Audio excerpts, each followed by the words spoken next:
Welcome back. You just heard County Executive Kathy Dahlkemper's 2016 State of the County. The County Executive joining us now for a bit of a question and answer session, something that we've done every year for quite a few years now. Exactly, and over the past couple of years, a lot has happened positively in the county, but something that's taken kind of center stage, especially over the past 6-7 months, the budget impasse in Harrisburg and the challenges you faced as county executive and trying to run our government without that money. How frustrating has it been, and what are your thoughts on this process? Well, obviously, it was very frustrating as a county, and a lot of people don't realize how much of our budget is actually funded through the state. We really are an arm of the state in many ways. And so we had to make a lot of decisions, and those decisions were very challenging. We stopped hiring, we stopped purchasing, we stopped traveling, we held our invoices for 90 days, which we know was very difficult on many of our vendors. But I have to thank county employees because they were very helpful in helping us keep our cash flow adequate, and we didn't have to borrow anything. But many counties had to. And in the county, if we don't have a budget decided by December 1st, then the budget that I proposed automatically goes through. So council has to approve that budget. I think something similar to that in the state, that there would be a deadline, and if you don't get that done by a certain date, then the governor's budget goes through as presented. May be enough to get them to get to work and get the budget done. Well, that's interesting to me because while you guys have to, you maintain the professional front through all of this, how much frustration has been building up over the fact that you have all these deadlines, you have people to pay, and Harrisburg is, simply put, and it doesn't matter who you blame, they're not getting it done. They're not getting it done, and it is very frustrating. You know, what really is concerning is when you have small agencies that may close their doors, and I think in some counties they did. We were able to keep all of our agencies up and running, but often when those agencies close, they never come back, and so that service that was there is no longer available. So the detriment that the state has put on the rest, the state government has put on the rest of the state is really, I think, going to be long-lasting from this. Well, let's talk too about Emerge 2040, because I know that was something at the end you were asking various leaders in the community to come together and to support this plan. Because having lived in Erie for a while, we have seen and heard study after study, and we've paid for them in the city, in the county, and nothing ever seems to come from it. What makes this one different? And do you think you'll get that support? Well, the main thing I think we have a problem with after looking at all of this for many years, and myself being now in office 2 years, is execution. We have great strategy. We have, as you say, many, many plans, but execution is always our issue. And so that's why it was important that we fund an actual individual who comes to work every day, and that's Anna Franz, and she is in charge of, I guess you might say, herding the cats, making sure that everyone who has a piece in this is continuing to work forward on moving their piece forward. And one of the things I'd say I'd give her great credit, and everyone involved, is transportation. Since Emerge 2040, we know that transportation is a big issue across the county, and now we have bus service in Corey. The residents of Corey have a loop that goes around the city every day. We're looking, and soon we'll have better transportation going out to West County. We have many businesses out there that want to get people from the city of Erie out there to work, and those individuals can't get there. So we have to make sure that transportation is taken care of throughout the county, and it is regional, and a lot of that came from Emerge 2040, and then having someone who's working to make sure this is implemented, and that's what's going to hopefully be make this much more successful than many of our past. Good strategies, but poor execution. Well, you said regional too. So how is this? Is this all kind of directing towards a regionalized government? A lot of your plans seem to kind of point in that direction. Well, the only way that this region is going to survive and be vibrant is if we look at things from a regional footprint. We can't be competing with our own. We have to really be saying, how as a region can we come together? So there are lots of plans here that are taking us forward. One of the things that happened even before Emerge 2040 moved forward was the radio project. And that actually came out of the Destination Erie planning, that the public safety individuals came together and said, for decades we've been kicking this issue down the road, and as they came together through the Destination Erie process, they were able to work through their differences and find a way to move this project forward with a common vision. And that's what we need to see more of.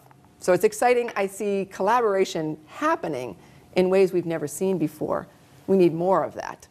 Now, in your State of the County address, you alluded to a county that has been much more reactionary than proactive in the past. But when you hear about things like the GE layoffs and you know, the countless not so happy headlines that we've seen, are we almost forced into a position of being reactionary because we have not done what we should have done in years past? I think people have talked for years about how we have to diversify our economy. Right. And yet we became very dependent on a few key entities, and one being GE. And so we were forced now onto, I think we've been forced into some of the things we've had to make, decisions we've had to make, but we've got to stop being reactionary. We've got to really be proactive. And that's why I am so excited about the entrepreneurial efforts I see going on in our community. I think because we got dependent on some large industries, we lost our entrepreneurial spirit, our innovative spirit. And when you think about those companies, and you think about how Erie grew, it was the Barron family, and it was the Hurt family, and it was the Zern family, and the Lord family. And those people often started their businesses in a garage or in the basement, and then they grew and finally grew into very large companies.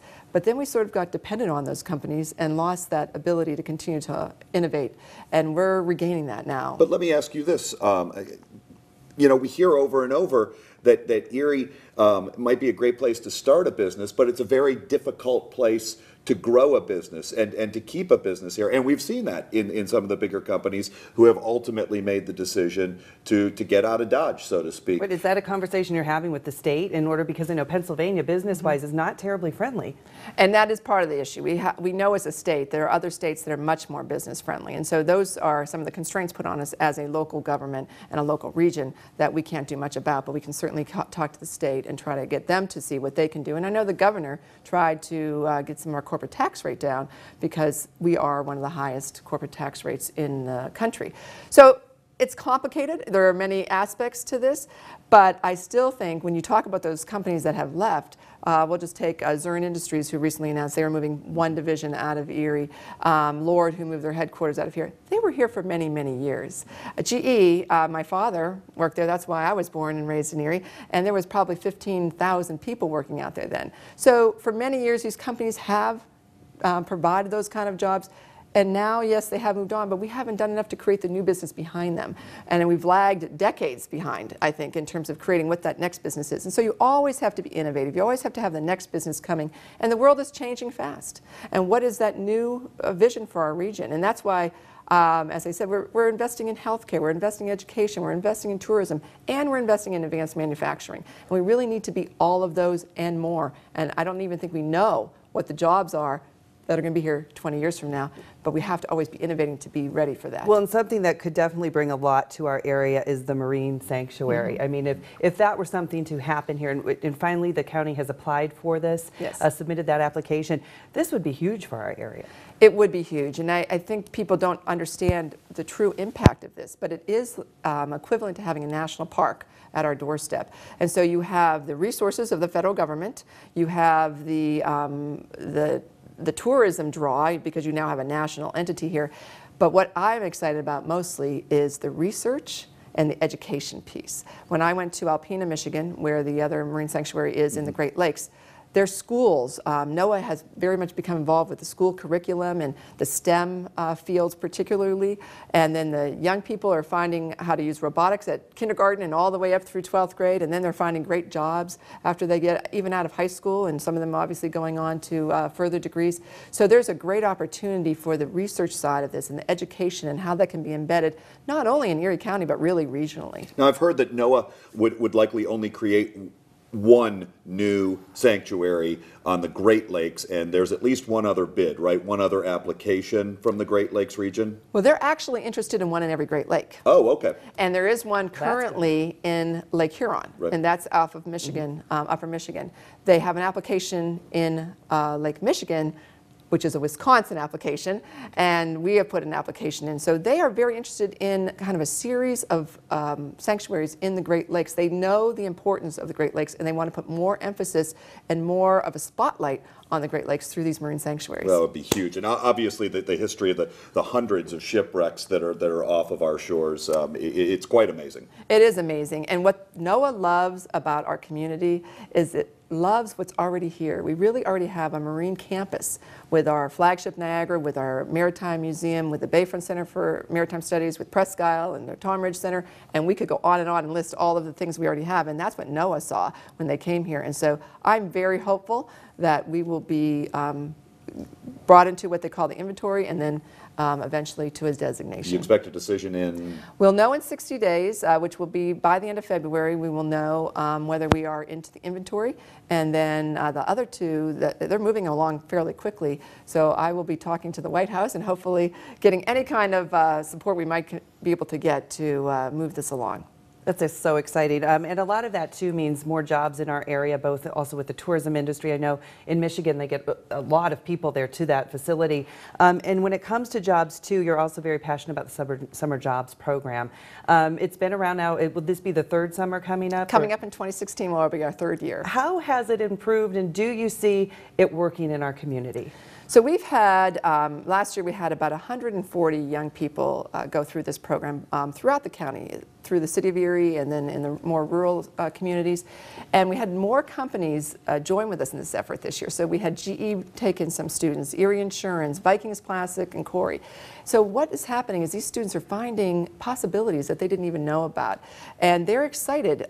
One of the best stories was afterwards I talked to some of the students and asked them what they learned personally. What did they learn about themselves? And the one young woman said to me, I learned that when I put my mind to something, I can achieve anything I want. And I thought, wow, if a student can learn that in 6 weeks of working with a week of soft skills, our money is being well spent. Well, and it is a lot of it is about changing attitudes about the future, right? Yes, it is. It's really about giving the students some soft skills, but also career development. It's giving them a chance to see something they've never seen before, and to give them hope, give them possibilities. Hope and opportunity. I mean, that's the key of that program. And in fact, there was a few students that were actually hired by St. Vincent's after the program. They were able to go in and apply for the job, and they'd already had sort of an on-the-job interview. And so that's what's also great. And we want to expand this. We want to include more young people throughout more of our communities and involve more of our businesses. So we'd love more businesses to come forward and take a chance on these children. Now, let's talk a little bit about something that happened in 2015 and where it goes from here, and that's LEEDCO. Erie County jumped in supporting the LEEDCO effort with the alternate energy and the wind farms on Lake Erie. Where does it stand right now? So right now, LEEDCO is Lake Erie Energy Development Corporation. They're located in Cleveland, and they have a project called Icebreaker, and it's 6 offshore wind turbines in Lake Erie near Cleveland. And so it is a pilot project, and the DOE, the Department of Energy, has actually just given them, I believe, another $4 million to keep that project moving forward, and they're hopeful for even more funding. Up to this point, there's been no offshore wind anywhere in the United States. The first turbine was started to be put in Rhode Island off of Block Island this summer. So this is a very young industry in our nation. And what we want to do is have this project go forward off of Cleveland and manufacture those wind turbines, because offshore wind turbines are different than onshore. Manufacture them right along the lake here in this region, from Cleveland through Erie. And Don John Shipping has been already in discussions with LEEDCO about building the base of these turbines, which is really like building a ship. And because of the great dry dock we have here, they could do that, put it on a barge, and place those. Well, those 6 wind turbines going into Lake Erie could be the beginning, because they're talking about wind power off of New Jersey, off of Massachusetts, off of, as I said, Rhode Island. As that industry starts to take off, we can prove that we can make those turbines better than any place in the United States. Right now, that technology is all coming from Europe. So we want to make it right here in America, and we want to make it right here on the shores of Lake Erie, where it can easily be sent. If it's not going into the Great Lakes, it can easily be sent up to St. Lawrence and off to the East Coast and provide those wind turbines. But let me ask you this. We did see in the past other alternative energies kind of come and go, and there are the environmental questions about the wind turbines. Is this something that is getting momentum, or is this another alternative energy kind of fad? I tell you, wind turbines offshore are gaining a lot of excitement. And we may not see them for a while in the Great Lakes in any great numbers, because actually our electric costs are lower. But when you go to New England, their electric costs are much higher, and so the return on the investment is much greater there. And so this pilot project gives us a chance to actually construct the wind turbines here, and then I see that this may first happen along the East Coast, and that's where many of these turbines would go. But we want to manufacture them here. We want to create a new industry here. And yes, there are environmental concerns, and I know there's environmental concerns from some people about Lake Erie and putting turbines up there. But what this pilot project will do is allow us to have real-time data. People are concerned about the birds, and rightfully so, and they're concerned about any other issues. But if you put up 6 wind turbines, you actually can study those in real time and say, what are the impacts? And should we move forward with something greater or not? And I think that's a great way to go. Well, let's talk to you, and I keep going back to Harrisburg, but you know, oftentimes you hear people say Erie's kind of the forgotten city up here. Harrisburg doesn't help us. They don't do enough for us. Do you feel that that relationship has improved since you've been in office and that you're making strides there? We're making, I think, great strides. We've been down in Harrisburg, myself and other people. I've taken others from Erie, and now different people are going on their own to really get down there and make sure we're seen. For too many years, besides our elected officials who go to Harrisburg on a weekly basis, the rest of us weren't really going there, and we need to be down there. They need to see our faces. They need to know who we are. I've made numerous trips to Harrisburg to meet with specific secretaries about specific issues, and sometimes for not a specific issue, but just to introduce myself. So when I call them another time, they know who I am, and we already have a relationship. We have to do much more of that from our region, and you know, we're beginning to. The relationship between local government and the local caucus down in Harrisburg with the lawmakers. How is that? Because that sounds like something that would be an easy connection between Erie and Harrisburg. I think we have very good relationships. I know that I do with our caucus, and I think our local caucus is very responsive to the needs of the Erie region. And that's great, and we've got to continue to do that. And they're obviously huge advocates for our region when they go down there. But there's nothing like seeing the face of the county executive or the mayor or the head of your economic development agency or the university president or whoever it might be down in Harrisburg. You will get attention when you try to call them later about something when they already know you. And we'll have a new mayor coming up, which will be something new for you and for the city. It's been quite some time. Are you optimistic about the possibilities of having someone new in office leading Erie? Well, I think any time someone new comes into office, they bring some fresh ideas and new energy, and so I'm excited. You know, there's obviously going to be an interesting race next year. There'll be, I'm sure, a lot of candidates.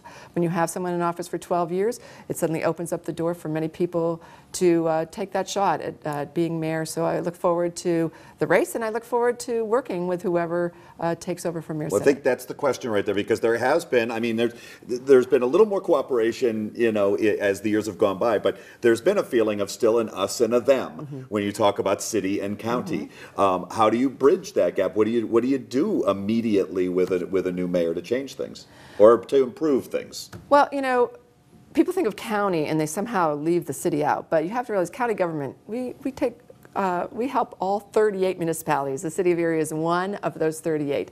And I think the best place for us to really work on that is through our planning department. The planning department can really be helpful to municipalities, and I have a new planning director this year, well, actually last year in 2015, and she's really taking the department in a new direction. No community, including the city of Erie, has a planner on staff.